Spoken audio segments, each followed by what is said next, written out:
दोस्तों पेश है तूफान। एक और चित्र दोस्तों।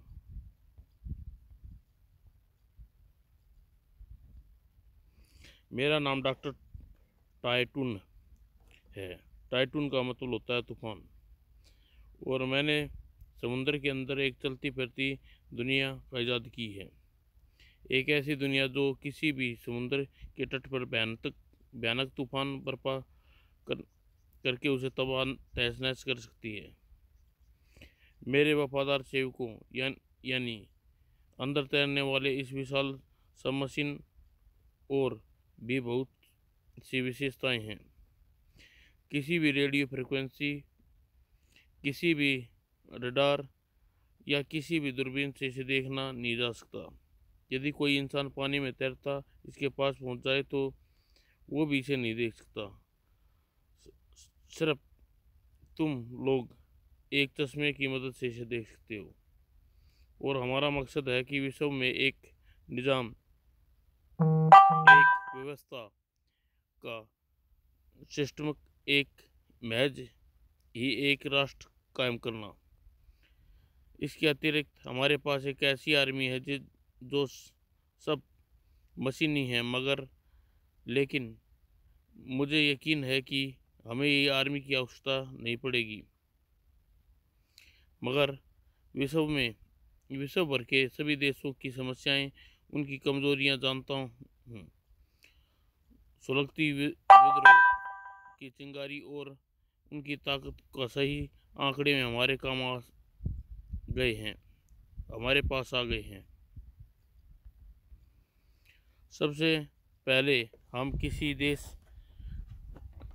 किस देश से ऐसा देश से शुरू करेंगे जहां समस्याएं की भरमार हो, जहां की जनता अपने व्यवस्था से तंग आ चुकी हो, जहां मशीनी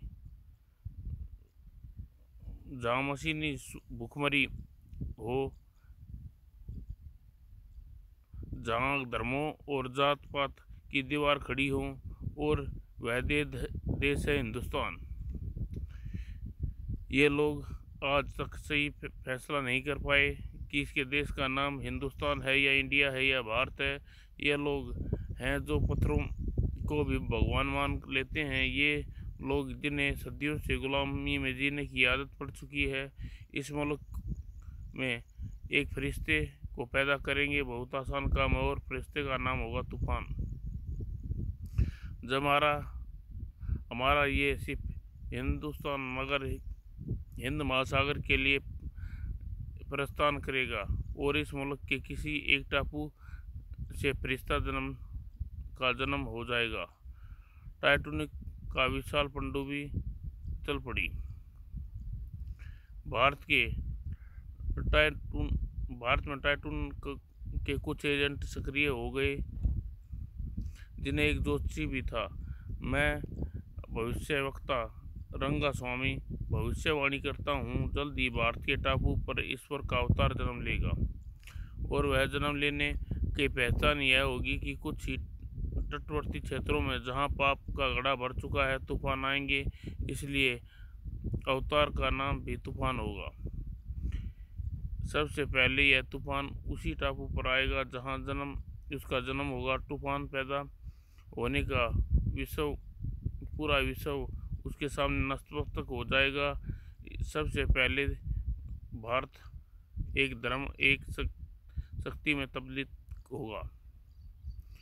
औरंगास्वामी के अलावा कुछ तांत्रिकों ने भी ऐसी भविष्यवाणी की। क्या बकवास है! यह तूफान आखिर कौन है जिसकी पब्लिसिटी की जा रही है? सर, यह गार्ड के लोग ऐसे ही पैदा होते हैं कैप्टन बकरा। न जाने मुझे क्यों ऐसा लग रहा है यह कोई बड़ी साजिश है। जम्बू प्रयोगशाला में पहुंचा, देखता हूँ कोई तूफान तो नहीं आने वाला। जम्बू ने कंप्यूटर पर सूचना न ही थी। ऐसा कोई तूफान अगले 10 दिन रोज तक नहीं आने वाला। मिस्टर और कंकाल द्वीप पर जम्बू का स्टेशन था।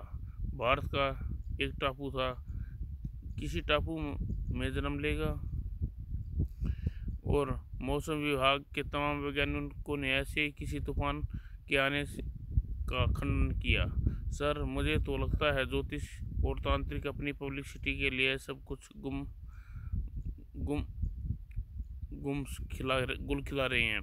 तभी कंकाल द्वीप पर तेज हवाएं चलने लगी और हवाएं में गर्जना पैदा होने लगी। समुद्र की लहरें तूफान हो उठी और परिंदे दहशत से उड़ने लगे।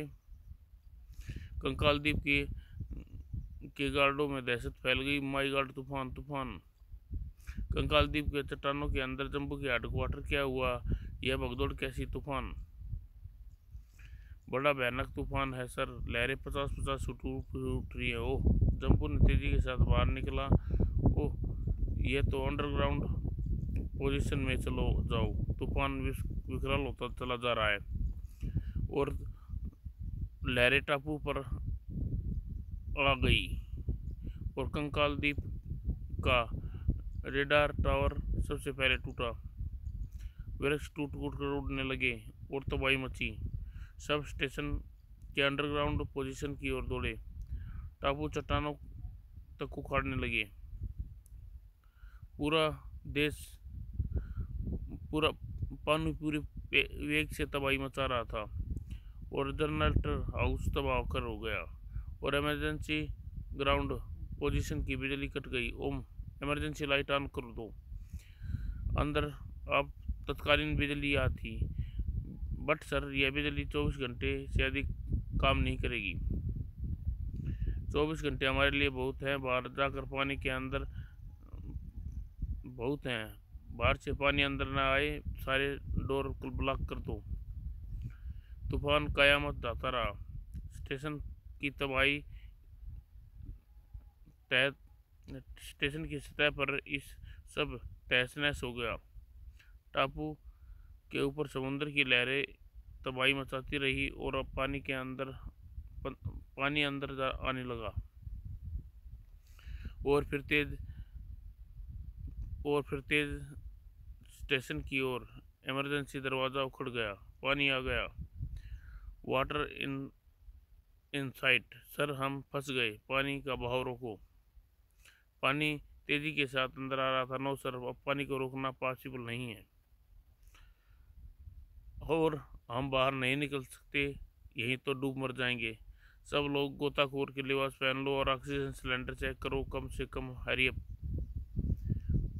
और उन लोगों ने गोताखोर के लिबास पहन लिया और बाहर की तरफ निकले। जम्बू अपना स्टेशन खाली करना पड़ा।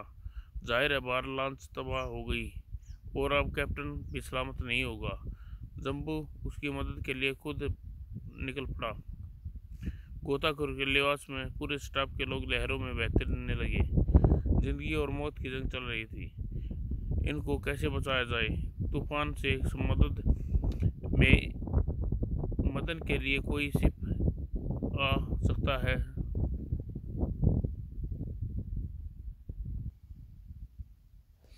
जम्बू के अंडरग्राउंड स्टेशन में तबाही फैल गई। मशीनें ब्लास्ट हो गई थी। जम्बू की बरसों की मेहनत तबाह हो गई। तूफान में फंसे लोग बचना तो दूर, उन्हें देख पाना भी संभव न था। जब तूफानी लहरें के बाहर निकला, सब कुछ तबाह हो गया। सब कुछ। जम्बू और कप्तान बकरा एक लकड़ी के सारे तैरते दिखाई दिया। कैप्टन बकरा जम्बू की लहरों के तूफान से उठा लिया। करीब करीब यह सुनसान तट पर। तूफान 24 घंटे तक चलता रहा। तूफान खत्म होने के बाद कई कश्ती, नौकाएं, हेलीकॉप्टर बचाने के लिए निकल पड़े। बकरा बेहोश था। पूरा टापू समुद्र के गर्क हो चुका था। जवानों की चंद लाशें मिली। ओ गाइड! बकरा को होश आ गया। कोई नहीं बचा। कैप्टन बकरा, कंकाल द्वीप हमेशा के लिए समुद्र में डूब गया है और हमारी बदनसीब देखो, हम किसी को न बचा सके। ओके। और टाइटून की पनडुब्बी कंकाल द्वीप के करीब। गुड, इस टापू अब तूफान का जन्म होगा। टापू के अंदर मरम्मत का काम शुरू कर दो। जब यह समुद्र से बाहर निकले तो इसके ऊपर पत्थर की मूर्ति हो, वो हमारी मूर्ति, और लोगों इस मूर्ति के दर्शन करने आएंगे और इन्हें अपना संदेश देंगे, और यहाँ लोग हमें देख पाएंगे, परंतु हमारी आवाज़ उन्हें सुनाई देगी। और लोगों में खलबली मच गई और भविष्यवाणी तो स्थापित होगी। तूफान ने जन्म दिया था। और कंकाल द्वीप पर तूफान, कहीं कंकाल द्वीप पर तूफान ने जन्म तो नहीं लिया। और फिर एक दिन कंकाल द्वीप फिर से समुद्र के सतह पर आ गया, और कंकाल द्वीप में एक प्रतिमा खड़ी थी। यह खबर जंगल की आग की तरह चारों ओर फैल गई। कंकाल द्वीप पर एक मूर्ति प्रकट हुई है। लोगों की धारणा है कि यह महाशक्ति है, विनाशकारी की गई है, और भविष्य महाशक्ति की जिसकी भविष्यवाणी की गई थी। और जम्बू होम सेक्रेटरी से मिला।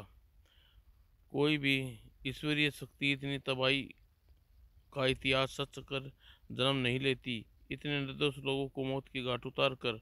लेकिन मिस्टर जम्बू, हम जब जब सैलाब आए हैं वहाँ रोक नहीं सकते।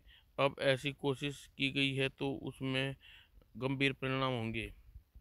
सरकार ने यह टापू मेरी वेधशाला के लिए अलर्ट किया था। मैं कहता हूँ कि यह बहुत बड़ी साजिश है, लेकिन साजिश क्या, और कोई सबूत है आपके पास साबित कर सके? अगले दिन फिर एक नई भविष्यवाणी। दक्षिण के समुद्र पर तूफान आएगा।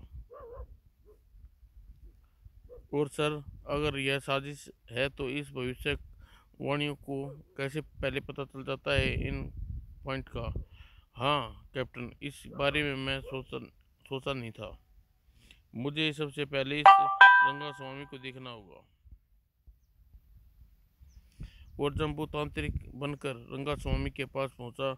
रंगा स्वामी, अगर भविष्यवाणी वक्ता है तो मैं भी कोई छोटा मोटा तांत्रिक नहीं हूँ, लेकिन भविष्यवाणियाँ, दक्षिण तट पर तूफान आएगा। हाँ हाँ, क्यों नहीं। जहाँ तूफान आएगा वहाँ पाप की नगरी है, और जहाँ जहाँ जहाँ पाप के घड़े भर चुके हुए हैं वहाँ तूफान जरूर आएगा, तहस नहस हो जाएगा। मगर मेरा तीव्र तंत्र कहता है तूफान उससे पहले तुम्हारे घर पर आने वाला है, क्योंकि तुम सबसे बड़े पापी हो। क्या मतलब? अभी आसमान से दो हाथ आएंगे और तुम्हारी गर्दन दबोच लेंगे। और जम्बू ने धुआं छोड़ा, साथ ही अपने जिस्म से हाथ अलग किए, और धुआं छटते ही, अरे देखो, दो हाथ, हे भगवान, यह क्या? मेरी ओर बढ़ रहे हैं। जम्बू के हाथों में रंगा स्वामी की गर्दन दबोच ली। अब एक चक्कर आएगा और इस घर की हर चीज़ काट छाट कर रख देगा। और जम्बू के हेड डिस्क से चली, और घर में डिस्क ने काट छाट शुरू कर दी। अपने इस भगवान से कहो कि तुम्हें बचा सके। वह भगवान की आवाज़ है और सर्वव्यापी है। अपने भगत की पुकार क्यों नहीं सुनेगा? चीखो, हे भगवान मुझे बचाओ। और म्यूजियम की डिस्क तोड़ फोड़ करती रही। ओह, मेरा दम घुट रहा है। नहीं नहीं, वह नहीं बचा सकता। तूफान जरूर तुम्हें बचाएगा, क्योंकि वह तूफान भगवान है। ये तांत्रिक, तू अपने तंत्र मंत्र से मुझे बचा सकता है। मैं तो बचा लूँगा, लेकिन आज तेरी भगवान की परीक्षा है। वह नहीं बचा सकता, वह भगवान नहीं, फ्रॉड है। और जम्बू की आवाज़ टेप करने लगा था। रंगा स्वामी, अगर भगवान नहीं फराड है तो तूने उसके बारे में भविष्यवाणी क्यों की? मुझे इस काम के लिए 2 लाख रुपए दिए गए थे। किसने दिए 2 लाख रुपये? एक विदेशी आदमी ने, जो उसका नाम तक नहीं जानता, और वह टेलीफोन पर मुझे बताया कि मुझे क्या भविष्यवाणी करनी है। ठीक है, मैं तुझे तंत्र शक्ति से तुझे इस आफत से छुटकारा दिलाता हूँ। और जम्बू ने डिस्क और हाथ को वापस अपने जिस्म में जुड़ गए। और अब मेरी बात पूरी ध्यान से सुन, मैं तेरे लिए काम करना है। और जम्बू ने टेप की बातचीत सेक्रेटरी को सुनाई। यह रहा सबूत।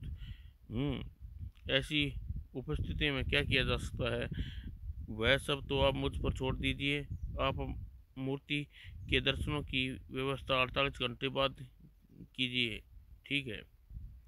और अगले दिन रंगा स्वामी ने एक और भविष्यवाणी की। पूर्णिमा की रात मूर्ति जीवित देखा जाएगा। मूर्ति साक्षात दर्शन देगी। जम्बू समुद्र के मार्ग से तेज रफ्तार से तैरता हुआ कल कंकाल द्वीप पर पहुंचा। और रात को, इससे पहले कि मुझे उस मूर्ति को हटाना होगा। और जम्बू मूर्ति के पास पहुंचा। और अब शुरू होगा मेरा काम। और पाँव की ड्रिल जमीन में सुरंग बनाता हुआ मूर्ति को जमीन में दफन कर दिया। और फिर अपने शरीर पर प्लास्टिक का गोल चढ़ाया और मूर्ति बनकर खड़ा हो गया। अब लोग मेरा दर्शन करने आएंगे। और 48 घंटे बाद लोग पहली खेप वहां पहुंची। तूफान का देवता, जय हो जय हो। ओह, टाइटून को इस दृश्य देखकर प्रबंध कैमरे किया हुआ था। देखो, आज हमारे बनाए हुए पत्थर के बुत के दर्शन के लोग आएंगे। लेकिन बॉस, मूर्ति में ऐसा कोई सिस्टम नहीं बनाया गया जिससे वह जीवित हो। लेकिन वह अखबारों में छपा है कि वह आज जिंदा होगी। किसने खबर की है? खुद रंगा स्वामी ने। और टाइटून ने स्क्रीन पर वह दृश्य देखा। वो गार्ड, यह मूर्ति ही है जो हमने वहां रखी थी। वो गार्ड, यह मूर्ति वह नहीं है जो हमने रखी थी। हे प्रभु, हमें दर्शन दो, दर्शन दो। और दर्शकों ने अपनी आज जनता के सामने नतमस्तक थी। पूर्णिमा की रात का चांद निकल आया था। ओम नमः तूफान देवता और कीर्तन चल रहा था। अचानक ही जम्बू की गतिशील हो गई। हमने अपने भक्तों की पुकार सुन ली है, जान ली है। हमने तुम्हें दर्शन दिए हैं और कुछ समय बाद किसी स्थान पर प्रकट होंगे। जय जयकार कर जय जयकार होने लगी। लेकिन फिलहाल हम धरती में समाधि लगाकर धरती में नमन करेंगे। आप लोग वापस जाइए, यहाँ से दोबारा प्रकट नहीं होंगे। और जम्बू ने पाँव की ड्रिल प्रयोग में की। जम्बू जमीन में समाता चला गया और जय जयकार करती रह जनता लौट गई। यह क्या बला थी? जमीन में कैसे घुस गई? हमें देखना चाहिए, कोई हमारा प्लान चौपट कर रहा है। और लोगों ने जाते ही जम्बू ने फिर बाहर निकला। उसी जगह मूर्ति बनकर खड़ा हो गया। और टाइटून जब दस्ता टापू पर पहुंचा, ओह, मूर्ति उसी जगह है। बस, मूर्ति फिर वहां आ गई है। उसे उठाकर यहाँ ले आओ। जम्बू मूर्ति उठा ली गई। मेरा प्लान सफल हो गया। इतनी छोटी सी मशीन द्वारा ले जाई गई और सब विशाल मशीन पनडुब्बी में दाखिल हो गई। टाइटून के सामने जम्बू की मूर्ति पेश की गई। यही है बॉस, वह मूर्ति जो जमीन में धंस जाती है और जमीन से बाहर आ जाती है, चली आती है और बात करती है। इसके टुकड़े टुकड़े कर दो। जम्बू ने स्वयं ही टुकड़े टुकड़े में बिखर गया। बॉस, यह तो खुद ही टुकड़े टुकड़े में बिखर गई। जम्बू का सिर, धड़, पैर अलग हो गई। जरूर यह किसी जादूगर ने बनाया हुआ पुतला है। इन सब टुकड़ों को समुद्र में बहा दो। जैसे ही समुद्र जम्बू के टुकड़े समेटने लगे, और तांत्रिक जम्बू प्लास्टिक का खोल उतार गया और एक बार फिर उसका जिस्म जुड़ गया। कौन हो तुम? तूफान का देवता। बकवास बंद करो तूफान के देवते। टाइटून, जिसके इशारे पर तूफान चलते हैं तबाही आती है, तो वह तुम हो जिसने मेरे भक्तों को धरती पर भगवान बनकर अवतार लेना चाहते थे। टाइटून जम्बू पर लेजर किरण, तुम्हारा यह जादू जिस्म कण कण में बिखेर दूंगा। बेवकूफ टाइटून, जिस जिस धरती पे अवतार बनकर आए हो, मुझे 33 करोड़ देवता किस किस कण को बिखरोगे? यह श्री कृष्ण और भगवान श्री राम की पावन धरती है। तुम यहाँ किसी भी देवता का मुकाबला नहीं कर सकते। टाइटन ने लेजर किरण का वार किया और जम्बू ने लेजर गन को। इससे पहले जम्बू हवा में कलाबाजी खाई और लेजर गन पर वार किया। मैं तुझे जिंदा पकड़ना चाहता हूँ ताकि तू बता सके तू तूफान कैसे बनाता है। पानी की डिस्क में समाता चला गया जम्बू और टाइटून को जकड़कर पनडुब्बी को काटता समुद्र में आ गया। अब तू मेरा कैदी है टाइटून, जम्बू से बदला।